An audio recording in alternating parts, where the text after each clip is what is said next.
of Power, live from Washington, D.C. From Bloomberg's Washington, D.C. studios to our TV and radio audiences worldwide, welcome to Balance of Power. I'm Joe Matthew, live on Capitol Hill on this day 3 of the government shutdown with another failed vote to reopen the government.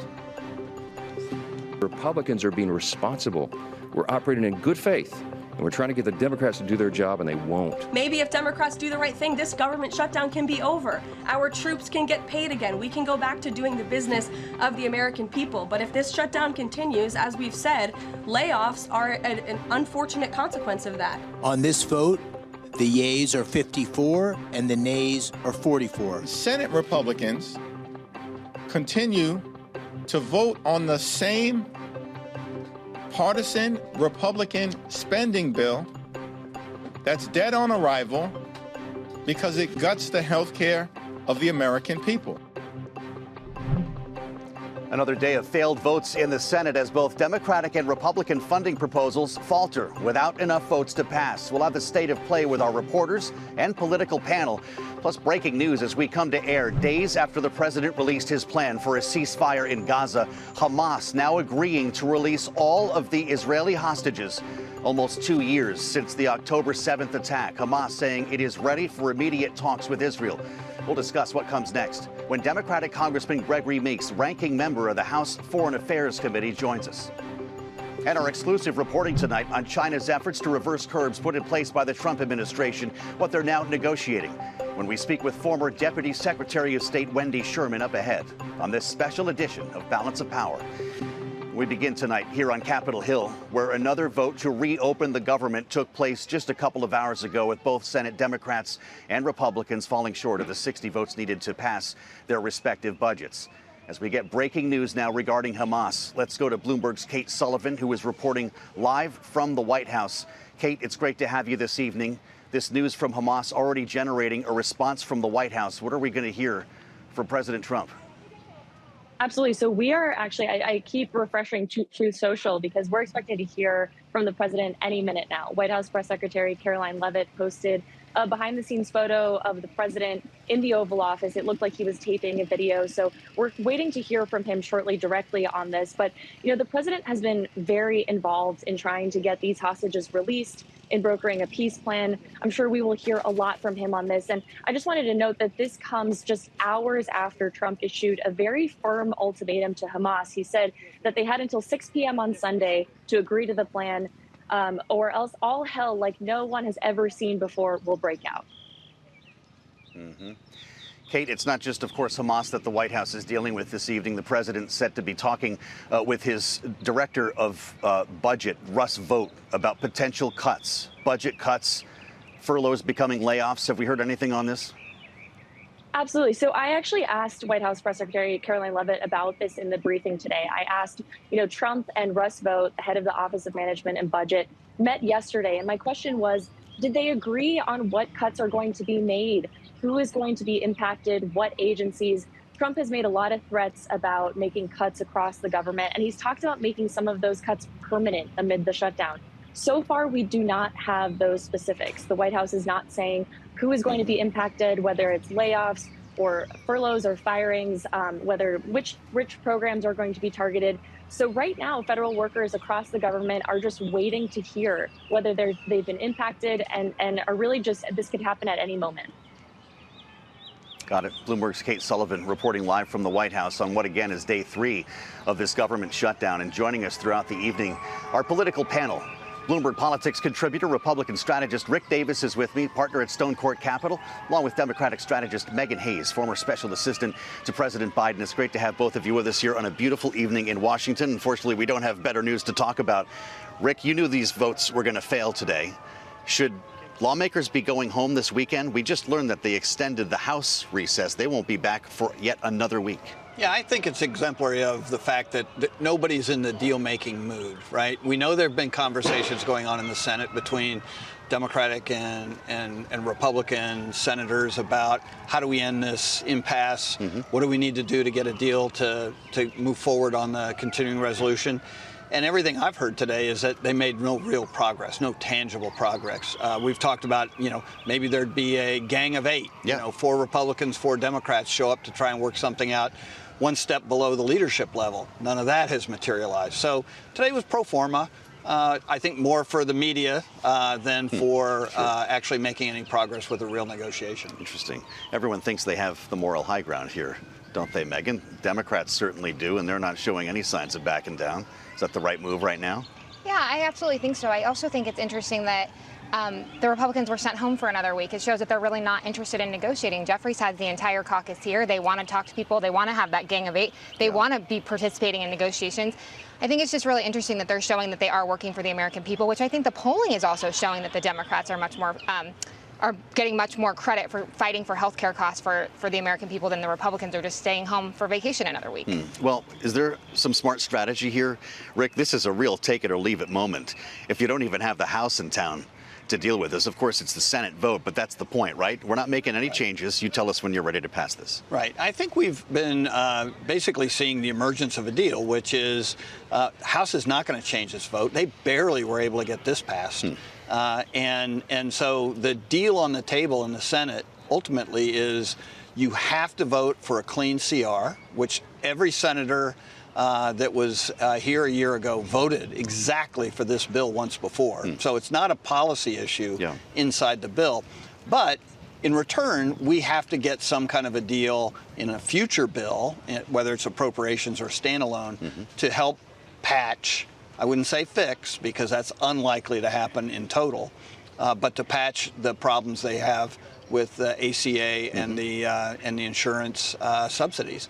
And that has nothing to do with the CR. So there's no reason to have House Republicans come back until at which point in time there's a CR that's been agreed to and passed, because that's the CR that they've already executed. Does it need to be a deal in place for Democrats to vote for this continuing resolution, or a promise to bring a bill to the floor, at least a promise of a vote? I think that the Democrats probably need to see some real promises from the Republican Party. I don't think that the Democrats necessarily feel that they've been playing in good faith up since Trump took office.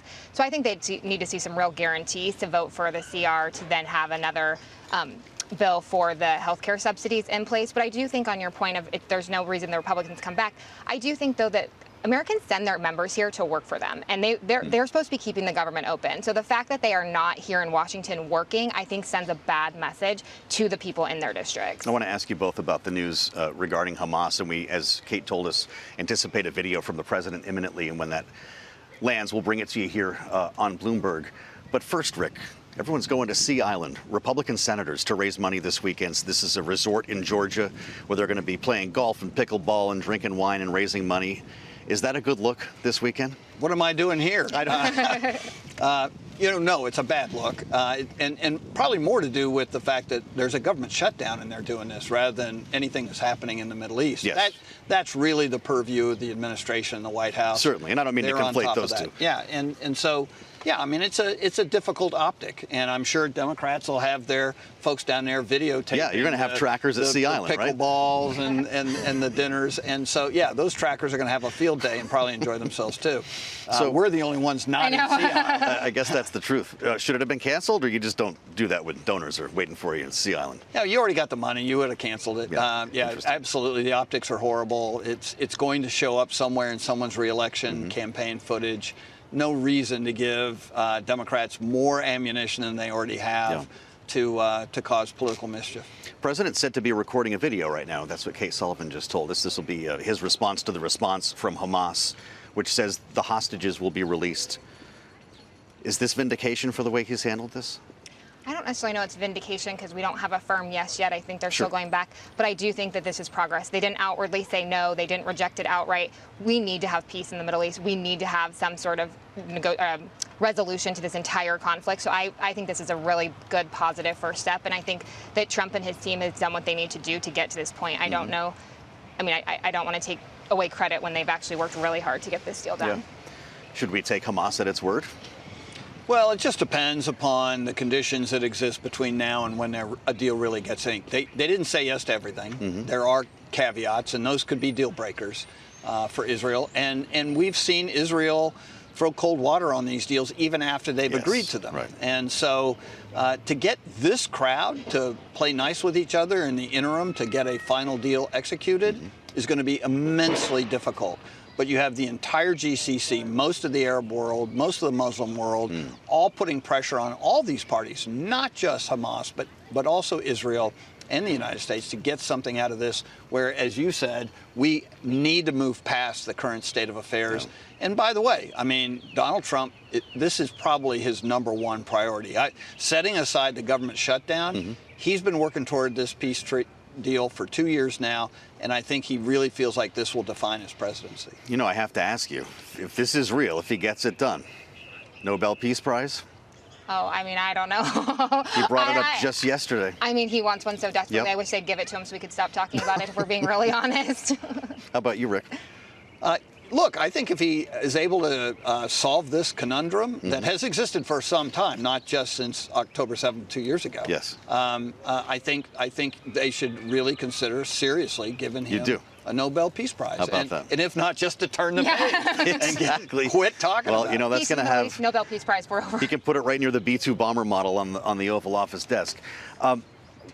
What's your thought on what happens next? Assuming that this deal is in place, that would open a window for humanitarian relief to finally get into Gaza. The world has been calling for this to finally happen. Is Benjamin Netanyahu ready to make that happen? I mean, he needs to. He's very much losing the PR battle, and I hate to put it that way, but the PR battle around the world on this. The entire world was with him on October 7th, 2 years ago, and I think as time goes on and you see these devastating pictures come out, it's horrifying to see, and I think that they need to get these hostages home. They need to get humanitarian effort or needs into Gaza, and I mean, he has to let it happen. I don't think he has a choice here. If he gets the hostages home, he needs to let it happen. We've discussed this before, Rick. The World Food Program has been at the door for months and months. Will Benjamin Netanyahu let them in? Yeah, if this deal sticks, it's part of the deal. And they open up corridors as part of the deal to allow that aid to flow. And they have stockpiled an enormous amount of support for the people of Gaza to help stave off famine, stave off hunger. There's a lot of other medical needs, and other groups will have to fill those. But yeah, I think the world would take a sigh of relief that finally people who have been in the way of this fight are now going to get the priority, not the combatants, but the people on the ground. We're tracking two important stories clearly this evening, and it's great to have Rick Davis and Megan Hayes with us. They'll be back with us later this hour as we join you live from Capitol Hill here on Bloomberg. Coming up next, much more on this breaking story. Hamas responding to President Trump's Gaza peace plan and agreeing to some of President Trump's terms. We'll discuss what happens now with former Deputy Secretary of State Wendy Sherman. Also standing by, ranking member of the House Foreign Affairs Committee, Democratic Congressman Gregory Meeks will join coming up on Balance of Power on Bloomberg TV and radio.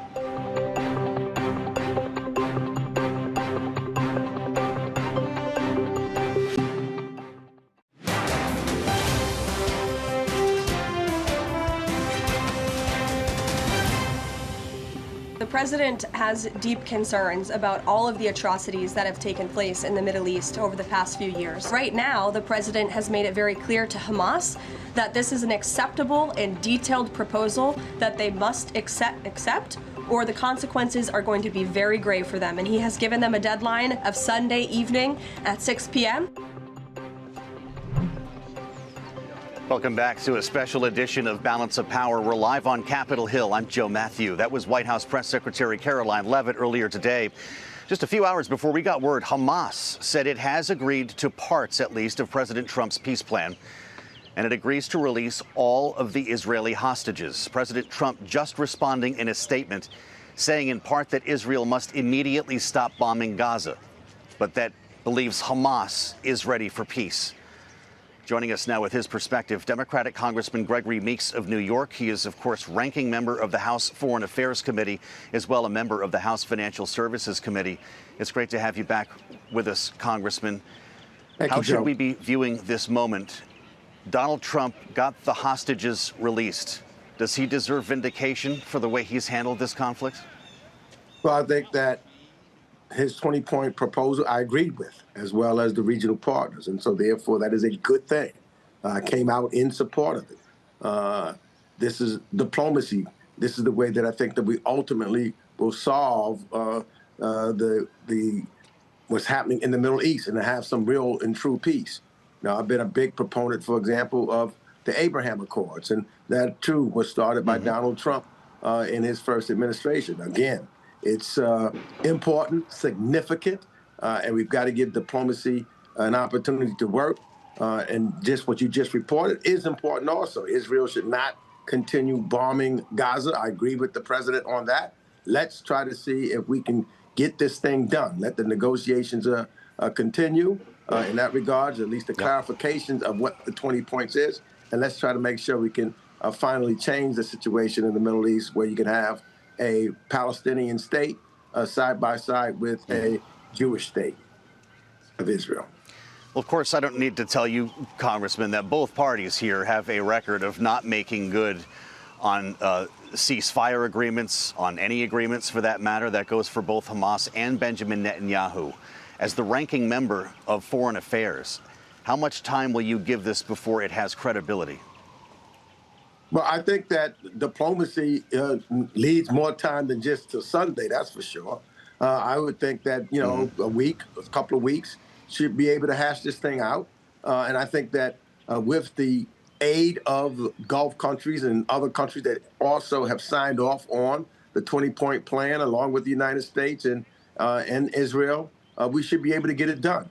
I think that we're getting close. We're getting very, very close. But of course, the devil is always in the details. Let these details be discussed and rationed out, because you don't want a situation where there's been a misinterpretation of what should or should not happen, and then everything goes kaput, and we're back to where we started from. So let's dot every I and cross every T that we can.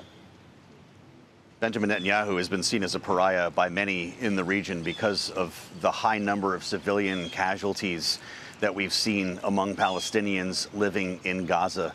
If this is real, Congressman, and this is in fact the path to peace, did we just prove that you must meet strength with greater strength? Well, no, I think that what we're doing now is we are using diplomacy. Ultimately, we know that just bombing your way out of this will not create a peaceful situation in the Middle East. So diplomacy has always been something that I've advocated, and what we've not been able to do to this point was to get an agreement on both sides. Diplomacy is always much harder and takes generally longer than just simply bombing or the military strikes. So we're at that point now, I think, and hopefully we can get across the tracks with an agreement that will make a substantial difference in the Middle East, where we can bring some true peace.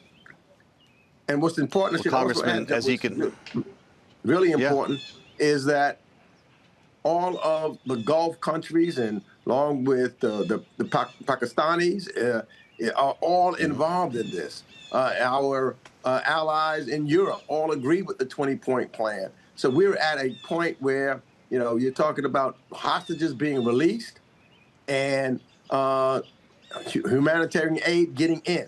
This is what we want. And then trying to stabilize the region, rebuilding Gaza for the Palestinians without Hamas being in control of anything. So this is a very good but hard work. And I think there's still hard work to be done. But that's the way diplomacy works. Well, Congressman, you can see we're live on Capitol Hill this evening. As we're painting out of two buckets, the other major story we're covering is now a government shutdown here on day 3. We just learned that you're not going to be called back here to the Capitol for yet another week, not till the 13th of October, according to the Speaker of the House. So is this take it or leave it for Democrats in the Senate? No, I'm disappointed. I think that it makes it clear that this is a Republican shutdown. They're not ready to do the hard work. Democrats were in Washington, D.C. all week, waiting for the Speaker to call back others so that we can do the hard work. I would hope that there would be, again, negotiations. And that's what should be taking place. Not waiting to the last minute. We had from March until now to try to work this thing out, but Republicans refused to talk to and work with Democrats so that we could come to a meeting of the minds. They waited to the last second and then walk away, not being in Washington, D.C. There is no agreement, and the only way that we can resolve this is have an agreement. So I would hope that the Speaker will get the Republicans back. The president could call the leaders back into the White House, and let's have further dialogue and discussion to try to work this thing out in a bipartisan manner. Well, it's not just the shutdown, Congressman, it's the cuts. And we're looking at New York when it comes to this one. Of course, $18 billion cut from infrastructure projects, according to Russ Vought at the White House, because of DEI hiring policies. Can you claw that money back, or do you need to change that portion of the project in the way that you're hiring? Well, we shouldn't be clawing any money back.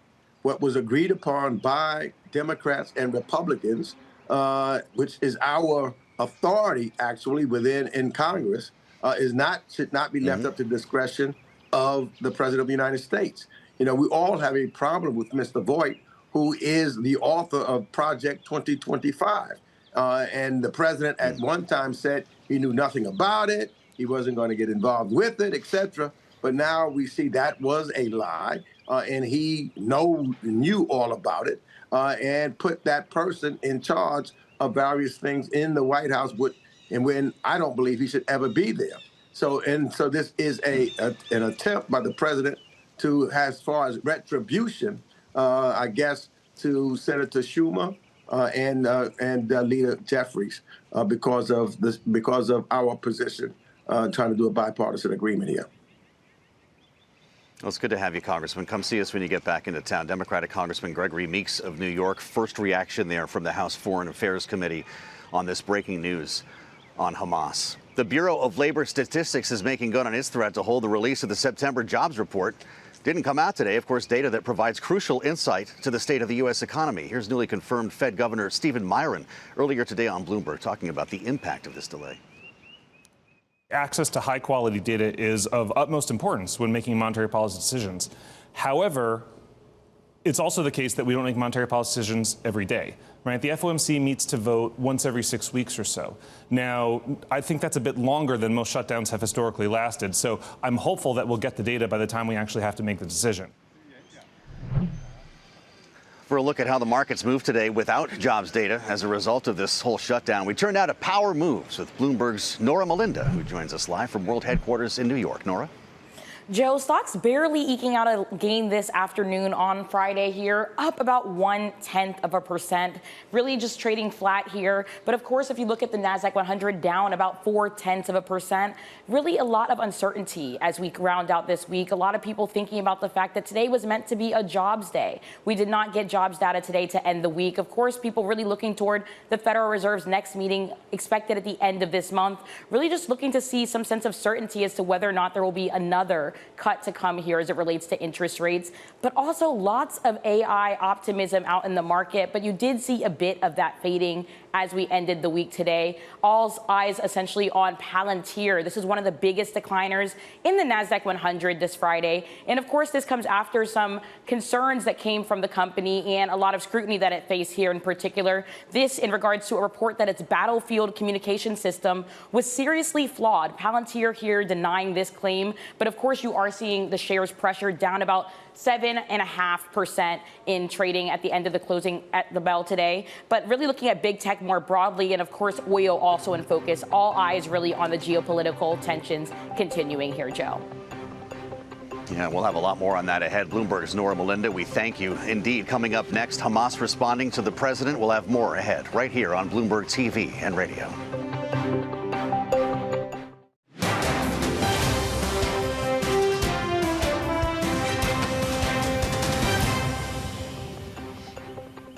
It's a special edition of Balance of Power on Bloomberg TV and radio. Live from Capitol Hill, I'm Joe Matthew. Thanks for joining us on this Friday evening as we'll be returning to the issue over the government's closure here in just a moment. But first, tracking a development out of the Middle East, an important one. Hamas has just agreed to release all Israeli hostages captured in its October 7th attack and has accepted other parts of President Trump's plan to conclude the war in Gaza ahead of his Sunday evening deadline. The president responding just now on Truth Social, saying that, quote, based on the statement just issued by Hamas, I believe they are ready for a lasting peace. Israel must immediately stop the bombing of Gaza so that we can get the hostages out safely and quickly. Right now, he writes, it's far too dangerous to do that. We are already in discussions on details to be worked out. This is not about Gaza alone, he says. This is about long-sought peace in the Middle East. Joining us now with details live here on Capitol Hill, Bloomberg's Eric Martin, who was just in Israel with the Secretary of State Marco Rubio only days ago. Eric, who deserves the credit for this?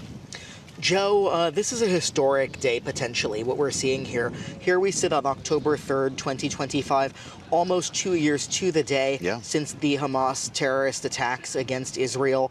And seeing this message from Hamas in response to the president's 20-point plan. And in particular, what caught my eye is the president calling on Israel to stop the bombing now. As you mentioned, I was just a couple of weeks ago in Jerusalem with Secretary of State Marco Rubio and with Prime Minister Netanyahu, and I asked both of them about this long-planned Israeli offensive to go into Gaza City. Even as we were leaving for Doha, they were encircling Gaza City and planning for this increased escalation of the war. Very controversial in Israel. A lot of people concerned about this, and both of them telling me that if they could find a way to get the hostages out, to get Hamas to give up the hostages without escalating the war, that was of course preferred. And so this is really a monumental moment that we're seeing here in terms of the potential for peace here. Still details to be worked out, but this initial response from President Trump, I think, is quite important. Hamas is talking about accepting this deal with conditions. I know that we have some to learn still as to what those conditions are. But should we assume that Hamas actually knows where all of the hostages are? Will they be able to produce them? That certainly is an open question, and I think there is a degree of skepticism towards the Hamas response in that some of the things included in the 20-point plan, such as Hamas disarming and giving up control of Gaza. We've seen as part of their response saying that Gaza would be led by a group of technocrats, and that seeming to indicate that they're willing to give up this control of Gaza, which they've maintained for nearly 20 years. But of course, from the Israeli side, one of the fundamental things, and Prime Minister Netanyahu told me this in a press conference there, was to make sure that Hamas can never return in the way they did on October 7th. And for Israel, that means to make sure that Hamas cannot be a threat, does not have the weaponry to pose a threat to Israel in the way that they did, and to ever repeat anything approaching October 7th. Glad you could come see us, Eric. Thank you so much. Bloomberg's Eric Martin with us live on Capitol Hill, joining us now with her analysis. Wendy Sherman, the former Deputy Secretary of State in the Biden administration, now senior fellow at Harvard's Belfer Center. Wendy, I'm really glad you could be part of our conversation, and I'm wondering what you need to see to know this is real. Well, look, I agree with what Eric just said. This is a positive response from the White House. They're taking yes, even a yes, but for an answer, and getting diplomacy underway. As Congressman Meeks said in your previous segment, diplomacy is hard work. It all comes down to the details. So yes, this is a positive moment, but a heck of a lot more work to be done here. And we don't know the answer to a number of questions, including whether really Hamas can produce all the hostages and bodies of those who are deceased within 72 hours. But I do agree with Eric that the president's saying that Israel must stop its bombing now to create the space and the quiet to get those hostages back is a very positive statement in a very difficult situation. A long way to go, but better than where we were yesterday. What do you make of the timing here, Wendy? The president posted on Truth Social another threat today, gave him a deadline, 6 p.m. Sunday, or all hell, as he has said, will break loose.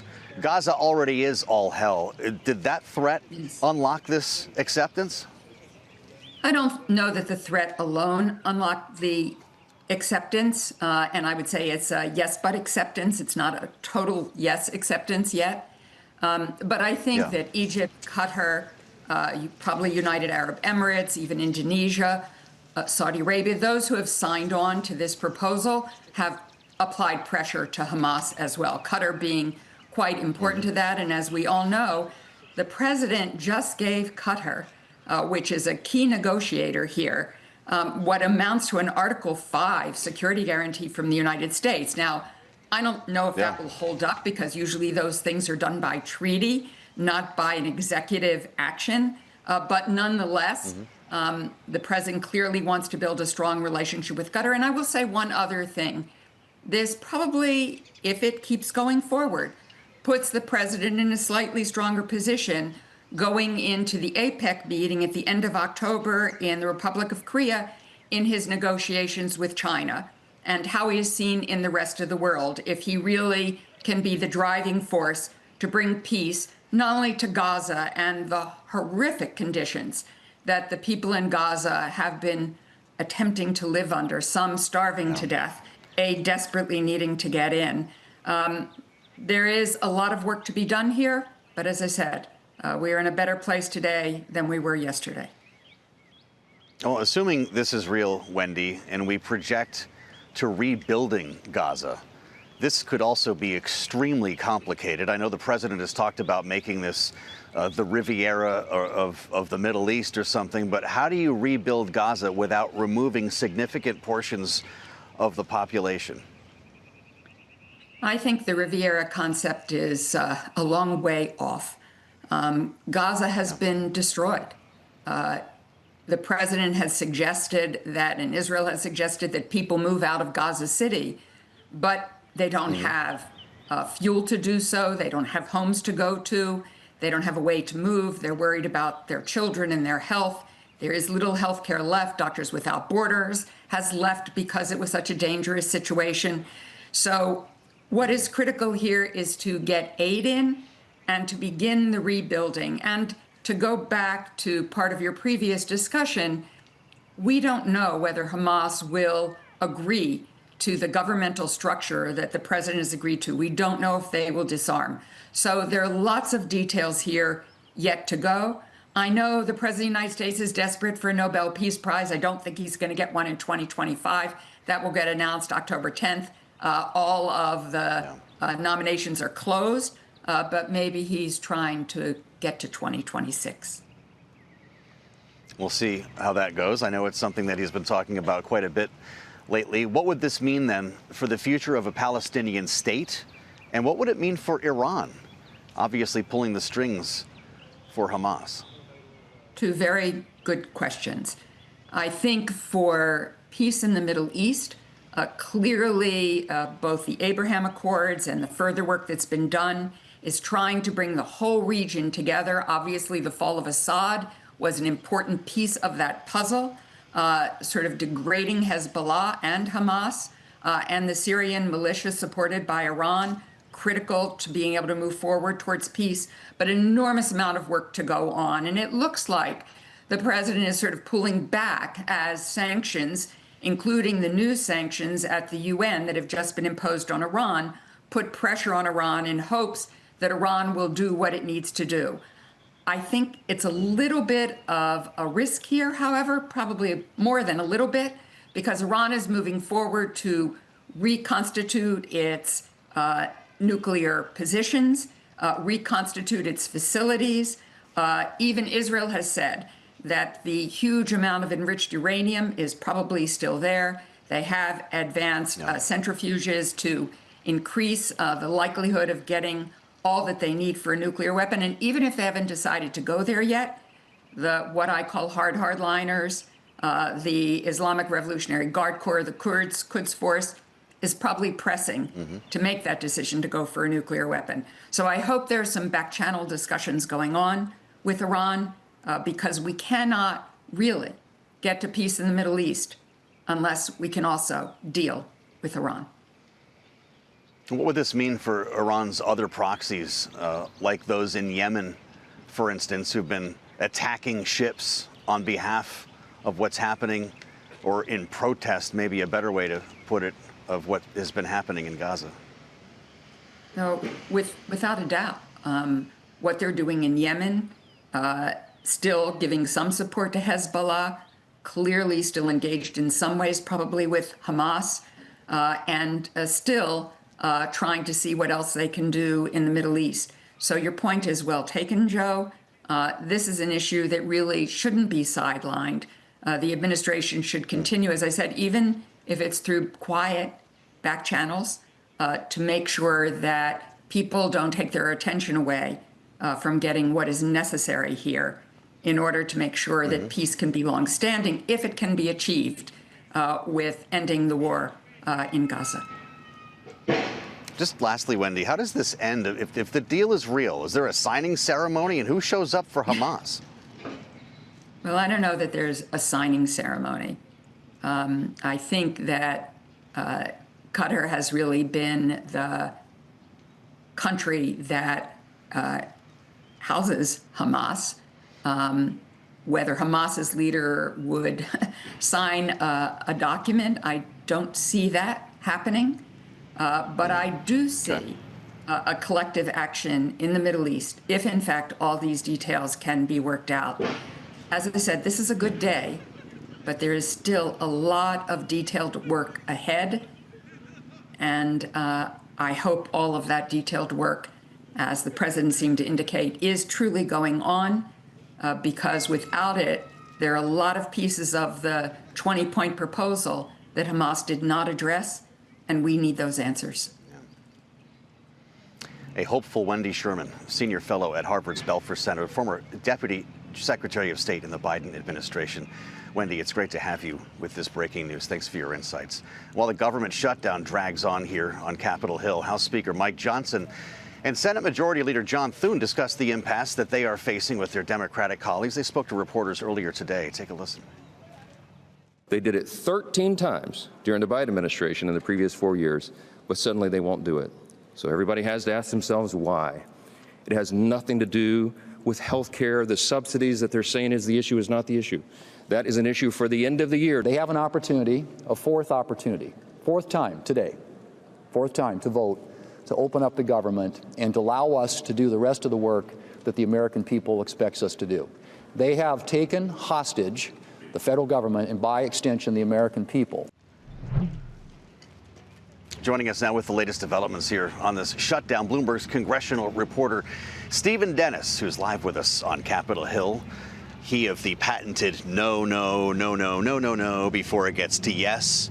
A lot of people say it's different this time and that we could be in for a protracted shutdown. How do you see it? Yeah, I mean, we've been here before. In 2013, we had a very similar situation. The roles were reversed. Yeah. Obama was president. The Republicans were refusing to keep the government open over Obamacare because they were trying to get rid of it. Now you got the Democrats trying to extend the subsidies. And right now, you're at a stage where both sides really are sick of talking to each other. You know, the official Republican... I thought they weren't talking. Well, like they're on the floor and they're sort of in their little clumps and saying, well, what about this and what about that? But the official position of the Republicans is we will not negotiate while the government's shut down. Yes. And the Democratic position is, well, you had 6 months to negotiate with us when the government was open, and the first time you talked to us was September 29th. So they want assurances that if the government is reopened, that some of their concerns about these spending cuts and about health care are addressed in a sort of a follow-on negotiation. And what you saw in the press conference with Johnson and Thune was no guarantees of anything other than maybe we'll talk to you if you capitulate. What's the strategy keeping House members away for an extra week? They were supposed to be back Tuesday. It's going to be the Tuesday beyond that, according to the Speaker of the House. Just more pressure for senators to do something as they keep voting next week? Yeah, it's sort of the talk to the hand strategy. One of the things that happens inside the dome there is all the reporters that normally cover the House just go over to the Senate, and so you have twice as many reporters asking Senate Democrats, so what are you doing? What are you? And so I don't think, if you're Mike Johnson, you don't necessarily want all of your members out there saying 15 different things. Now he controls, sort of the messaging. And members don't like being here when they're not productive. So, there's probably a lot of House members who are happy to not be here and answering all those questions. Sounds like it's safe to say we're close for another week. Yeah, I mean, there's no reason for Democrats to capitulate unless they have some assurances, and same with the Republicans. I think the thing to watch next week is where does the polling start moving one direction or the other. Right. Keep that in mind as we rejoin this conversation with the help of Stephen Dennis next week. Stephen, thank you so much. Coming up, we'll continue our conversation on the ongoing government shutdown when we reassemble our political panel. It's up next on Balance of Power on Bloomberg TV and radio.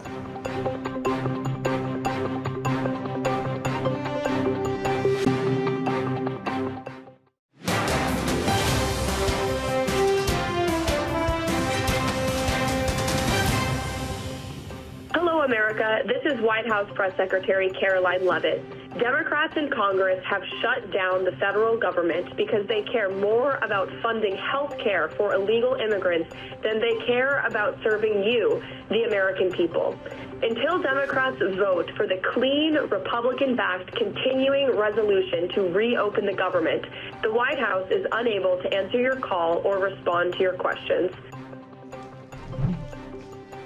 Welcome back to Balance of Power, live from Capitol Hill. I'm Joe Matthew.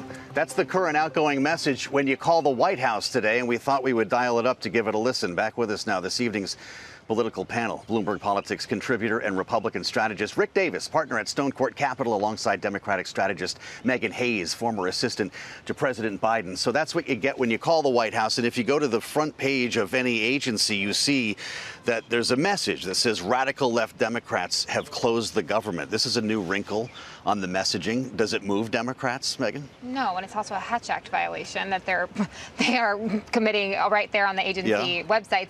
I don't think that most American people are calling the White House, getting a message. I don't actually know what number you called that gets I'll give it a to you message. after. I mean, I've worked there and I'm not exactly sure. So that would be the first question I had for them. But also, most American people don't know what a continuing resolution is, and most American people also know that it's illegal for the federal government to give illegal immigrants health care. So the whole thing is just fraught with problems. Is this too cute for you? What do you make of this this little bit of messaging? It's pretty cute. Okay. You know, I mean, it's just like now somebody's going to sue them on a Hatch Act violation and clog the courts up with more, Trump administration litigation.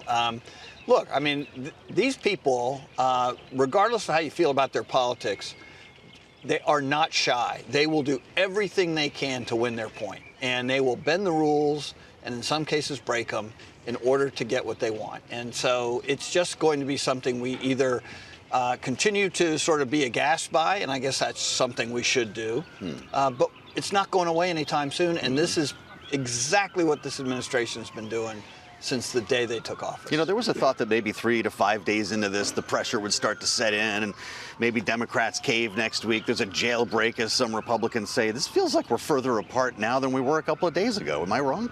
No, I don't think so. And I think the polling that's going in Democrats' favor is just giving them more power and more strength to stay strong and to keep on with their messaging. I think the healthcare message is breaking through to people, and I think the more people talk about a clean CR, not a clean CR, people don't understand what that means who are in Iowa. They're trying to feed their families, and they understand that their healthcare costs increasing is only going to make affordability for other things in their household more expensive, and that is a message that resonates with American people. I talked to Kevin Cramer the other evening, Rick, the Republican from North Dakota senator. Really interesting the way he put the moral high ground in this case, which, based on what he says, and we'll play this for you, is not something he feels like Republicans are used to in a shutdown. Here's what Cramer said.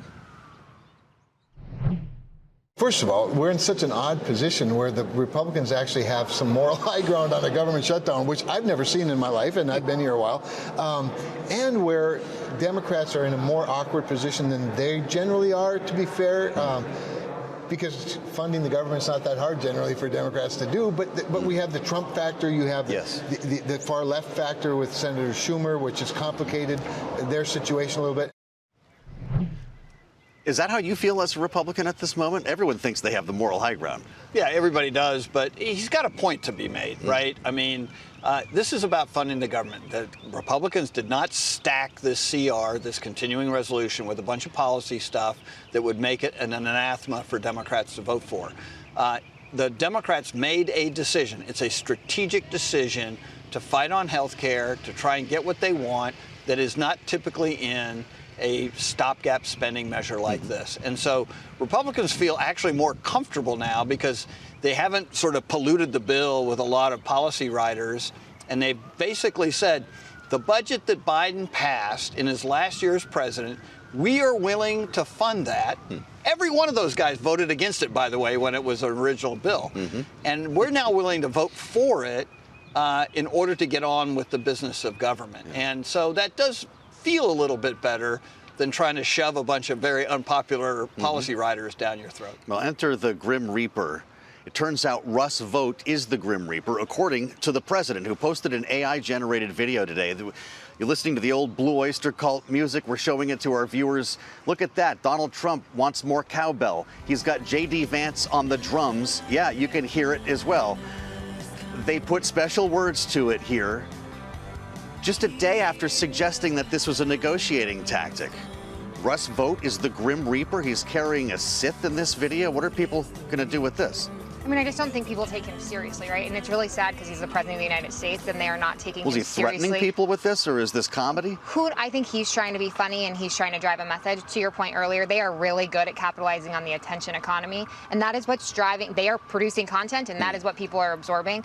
But I think that when Republicans feel like they have the high ground here, it's really hard to make an ad and to go back to your district for the midterms and explain a clean CR, the funding gaps, this, that, and the other. Yeah. What is not hard is saying your health care costs increase because the Republicans would not negotiate with us. Yeah. Will he regret posting this? There's a lot of AI videos on Truth Social. Maybe it's just another day.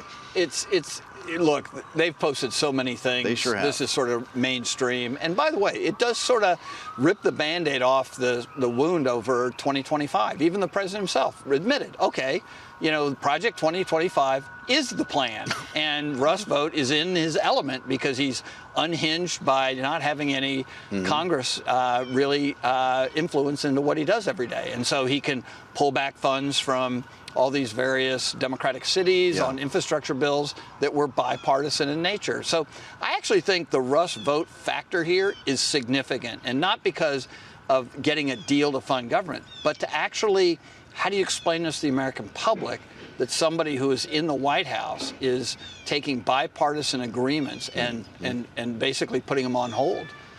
Can't imagine how many times I was rebuffed during the campaign by Republicans for bringing up Project 2025. So the call was coming from inside the House? I mean, it was very clear that he was just lying about that. It was clear during the campaign.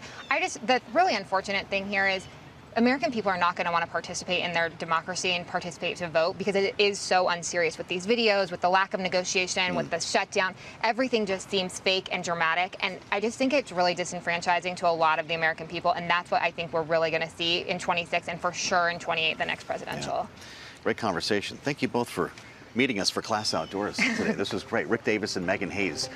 A fascinating panel and a great conversation. Thank you. A programming note for you. On Wednesday, Bloomberg's Lucas Shaw will sit down with Jimmy Kimmel live at Bloomberg's Screen Time event in L.A. The TV host, of course, at the center of recent controversy over political rhetoric, and he'll be with us next week here on Bloomberg. I hope you have a great weekend. When we meet again Monday, the government will still be closed. And we'll have much more here on Balance of Power on Bloomberg TV and radio.